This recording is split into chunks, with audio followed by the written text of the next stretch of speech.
ഈ ചോദ്യം സത്യം പറഞ്ഞ ഹസ്ബൻഡ്സിനോടുള്ള ചോദ്യം. എല്ലാരെയും ഉദ്ദേശിച്ചല്ല കേട്ടോ, എല്ലാ വൈഫുകളെയും എല്ലാ മാഡംസിനെയും എല്ലാ ഭാര്യമാരെയും അത് ഞാനിതിൽ ഉദ്ദേശിക്കുന്നില്ല.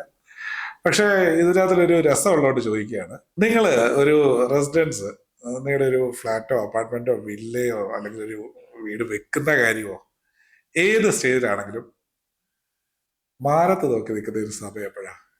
എന്റെ ഈശ്വര, ഇതിപ്പോ എന്താ ഇവിടെ സംഭവിച്ചേ, ഇപ്പൊ എന്താ പറ്റിയേ എന്നൊക്കെ ചോദിച്ചു വെക്കുന്ന ഒരു സിറ്റുവേഷൻ ഉണ്ടോ? എന്താ ഇവിടെ നടന്നേ? സത്യമായിട്ടും ഉണ്ട്. അതെവിടാണെന്ന് വെച്ച് കഴിഞ്ഞാൽ when she makes you confused. അവിടെ ചെന്നിരുന്നിട്ട് ചേട്ടാ ഇത് മതി, we can finalise this, I like it എന്നാൽ എല്ലാ സപ്പോർട്ടും പറയും. Even the kitchen she like, the entire architecture like, the design she like, even the amenities she like. This is the best spot, this was what I am dreaming for, and see the balcony, കണ്ട ബാൽക്കണിയിലൊക്കെ എന്ത് view ആ ആദർശം ഇതെന്നൊക്കെ ചോദിക്കുന്ന എത്ര സരോജത്തിനെയൊക്കെ നമ്മൾ കണ്ടിട്ടുണ്ട്. പക്ഷെ പ്രശ്നം, ഈ സരോജം തിരിച്ച് വീട്ടിൽ ചെന്ന് ആദർശനോട് ചോദിക്കുന്നത്, ആദർശം നമുക്കിത് വേണോ? മോന്റെ പഠിപ്പ്, ഇനിയിപ്പം മോളുടെ കല്യാണം വരും. പണ്ടിലെ ജഗദീഷിന്റെയൊക്കെ കഥ, പ്രായം തികഞ്ഞേക്കുന്ന വീട്ടിലെ അമ്മമ്മ, കെട്ടുപ്രായം കയറ്റിയേക്കുന്ന വീട്ടിലെ മുത്തശ്ശി എന്നൊക്കെ പറഞ്ഞ് ജഗദീഷ് വിഷമിക്കുന്ന ഒരു കോമഡിയെ കുറിച്ചൊക്കെ നമ്മൾ കേട്ടിട്ടുണ്ട് സിനിമയിൽ. അപ്പൊ ഇത് ശരിക്കും ഇതുപോലെ തന്നെ ഫ്രം അൺനോൺ വേസ്, ഫ്രം എന്താ പറയുന്ന ആകാശത്തു നിന്നൊക്കെ പ്രശ്നങ്ങൾ പൊട്ടിമുളച്ച് വരുന്ന പോലെ ഈ സൈറ്റിൽ നിന്ന്, അല്ലെങ്കിൽ നിങ്ങൾ സൈറ്റ് വിസിറ്റിന് പോയപ്പോൾ, നിങ്ങൾ ഈ റെസിഡൻസ് കാണാൻ പോയപ്പോൾ, ഈ വീട് കാണാൻ പോയപ്പോൾ നിങ്ങൾക്ക് 100 സപ്പോർട്ട് പറഞ്ഞാൽ നിങ്ങളുടെ ഈ വാമഭാഗം അല്ലെങ്കിൽ നിങ്ങളുടെ വൈഫ് തിരിച്ച് വീട്ടിൽ വന്നു കഴിയുമ്പം അതേ നാക്കുകൊണ്ട് തന്നെ നിങ്ങളുടെ ഇതിപ്പം വേണ്ടാന്ന് പറയും. ഇതിന്റെ കാരണം നിങ്ങൾക്ക് എന്താണെന്ന് അറിയൂ? ഒന്നുമില്ല, simple. Because I support them. ഞാൻ as A consultant, as I seen N lot of cases like this, ഒരു പരിധി വരെ ഈ വൈഫിന്റെ മെന്റാലിറ്റി മനസ്സിലാക്കാനുള്ളൊരു അവസരം എനിക്ക് തോന്നുന്നു ഐ ഹാവ് അണ്ടർസ്റ്റുഡ്. കാരണം ആദ്യമൊക്കെ ഞാൻ എൻ്റെ ഏർലി സ്റ്റേജസ്, കാരണം ഞാൻ ഈ സെയിൽസ് ഒക്കെ സ്റ്റാർട്ട് ചെയ്യുന്ന ടൈമിൽ ഐ ഓൾസോ, കാരണം മനസ്സിലാക്കാൻ നമ്മൾ ഒരുപാട് ചീത്ത വിളിച്ചിട്ടുണ്ട്. ദൈവമേ, ആ പെണ്ണുമ്പോൾ ഇവരില്ലായിരുന്നെങ്കിൽ ഇതെങ്ങനെയെങ്കിലും നടന്നു, സാർ അത്ര കാര്യമായിട്ട് ഞാൻ ഒരു അറ്റം വരെ എത്തിച്ചു വെച്ചതാണെന്നൊക്കെ നമ്മൾ പറഞ്ഞിട്ടുള്ള ഒരുപാട് കേസസ് ഉണ്ട്. പക്ഷെ കൂടുതൽ പരിചയമായി തുടങ്ങും തോറും ഒരു വീട്ടിലെ പ്രാക്ടിക്കൽ ഡിഫിക്കൽറ്റീസിനോട് നേരിട്ട് ഫേസ് ചെയ്യുന്നപ്പോഴും ലേഡീസാണ്. ഒരിക്കല് ചിലപ്പം സമ്പാദിക്കുന്നത് ആണുങ്ങളായിരിക്കും, ഫിനാൻഷ്യൽ കാര്യങ്ങൾ നോക്കുന്ന ആണുങ്ങളായിരിക്കും, മറ്റു പല കാര്യങ്ങൾ നോക്കുന്ന ആണുങ്ങളായിരിക്കും. ഡെയിലി ആക്ടിവിറ്റീസിൽ പ്രാക്ടിക്കലി ഇൻ എ ഫാമിലി ഒരു ലേഡിക്ക് കിട്ടുന്ന ഇൻവോൾവ്മെന്റ് ഒരിക്കലും ഒരു ഹസ്ബൻഡിന് കിട്ടത്തില്ല.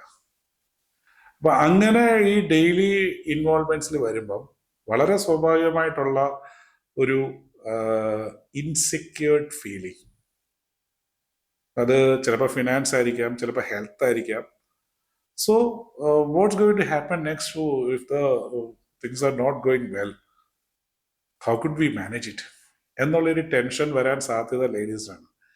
ഈ ഇൻസെക്യൂർഡ് ഇമോഷൻ അല്ലെങ്കിൽ feel will definitely stop them. ഇതാണ് സംഭവിക്കുന്നത്. കാരണം ആൾക്കും ഈ പറയുന്ന നമ്മുടെ കൂട്ടൊക്കെ തന്നെ 100% ഒരു സ്ഥലം വന്ന് കണ്ടു കഴിയുമ്പോൾ, അതിന്റെ ഫാൻസി ഒക്കെ കണ്ടു കഴിയുമ്പോൾ ഒരുപാട് ഇഷ്ടപ്പെടും. അതിന്റെ ബെനിഫിറ്റ്സ് ഒക്കെ നമ്മൾ ഒരു സെയിൽസ് എക്സിക്യൂട്ടീവോ ഏജന്റോ ഒക്കെ ഒരു പ്രോജക്ട് പ്രസന്റേഷൻ ഒക്കെ കഴിയുമ്പോഴത്തേക്ക് വാവ് ഫീൽ ഓട്ടോമാറ്റിക്കലി ജനറേറ്റ് ആവും. But at the same time when she comes back into her practical position of a housewife or someone who is actually looking after her family, taking care of her family, ആളുടെ ആ ഫീലിങ്സിൽ ഒരുപാട് വിലയുണ്ട്. കാരണം ആളെ ഒരു insecured പൊസിഷനിൽ നിർത്തിക്കൊണ്ട് it's not wise to do something. ഇപ്പം എന്നെ പോലെ ഒരാൾ ഇവിടെ എങ്ങനെ ഇൻവോൾവ് ആവുന്നു എന്ന് ചോദിച്ചു കഴിഞ്ഞാൽ, I ask many families whether I can speak with that particular. കാരണം ഒരു ഡിസിഷൻ എടുക്കുന്നതിന് മുമ്പേ we always sit and discuss as A family. കാരണം ഹസ്ബൻഡും വൈഫൊക്കെ ഒരുമിച്ചിരുന്നെങ്കിലും ഇപ്പൊ ഈ ഒരു സിറ്റുവേഷൻ അറിയാവുന്നത് കൊണ്ട് തന്നെ നമ്മൾ അങ്ങോട്ട് ചോദിക്കും, madam are you thinking about this situations? കാരണം നിങ്ങൾക്ക് ഈ വരുന്ന financial സ്ട്രഗിൾസിനെ കുറിച്ചാണോ you are thinking about this, or else are you thinking about your parents? How could we take care of them if you are shifting to this location, this project? അവരവിടെ ഒറ്റയ്ക്കായി പോകത്തില്ല എന്നുള്ളൊരു ഇതാണോ? Or the proximity towards your kids സ്കൂളിങ്ങോ അല്ലെങ്കിൽ ആളുടെ ഒരു comfort and കൺവീനിയൻസിന് നിങ്ങൾക്ക് question ഉണ്ടാവുന്നുണ്ടോ എന്നൊക്കെയുള്ള പ്രോബ്ലം കൊണ്ടാണോ നിങ്ങൾ ഇതിനൊരു ആർ യു വറി എന്ന് അങ്ങോട്ട് ചോദിച്ചു കഴിയുമ്പം മോസ്റ്റ് ഓഫ് ദ ടൈംസ് ഇപ്പം എന്നെ സംബന്ധിച്ചിടത്തോളം ഓൾമോസ്റ്റ് ഒരു അബൌവ് 99% റിസൾട്ട് കിട്ടിയിട്ടുള്ള ഒരു പൊസിഷനാണ്. They will start opening up. അവർ പതുക്കെ പതുക്കെ അവരുടെ കാര്യങ്ങൾ പറയും. And then that might be the particular position the husband will be for the first time hearing her worries. കാരണം വീട്ടിൽ ഇത് കേൾക്കാനുള്ള അവസരമില്ല. അവിടെ ഒരുപാട് പേരുണ്ട്. ഇത് കേട്ട് കഴിഞ്ഞാൽ ഈഗോ ഒക്കെ എഫക്ട് ചെയ്യും.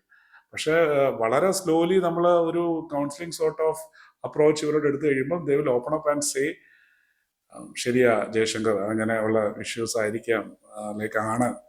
ഇപ്പം ഒരുപക്ഷെ ചേട്ടൻ്റെ അച്ഛൻ ഇപ്പം എന്താ പറയുക, ഭർത്താവിൻ്റെ അച്ഛനും അമ്മയും ഒറ്റപ്പെട്ടു പോകും എന്ന് പറഞ്ഞു പോലും മാറാൻ പറ്റാതിരുന്ന മാഡം ഉണ്ട്. ഇപ്പം രുക്മിണി എന്നൊക്കെ പറഞ്ഞ മാഡം ആള് ഷിവാസ് ഒരു ബ്രാഹ്മൺ ഫാമിലിയിൽ പെടുന്നതാണ്. She was more caring towards her husband's father and mother.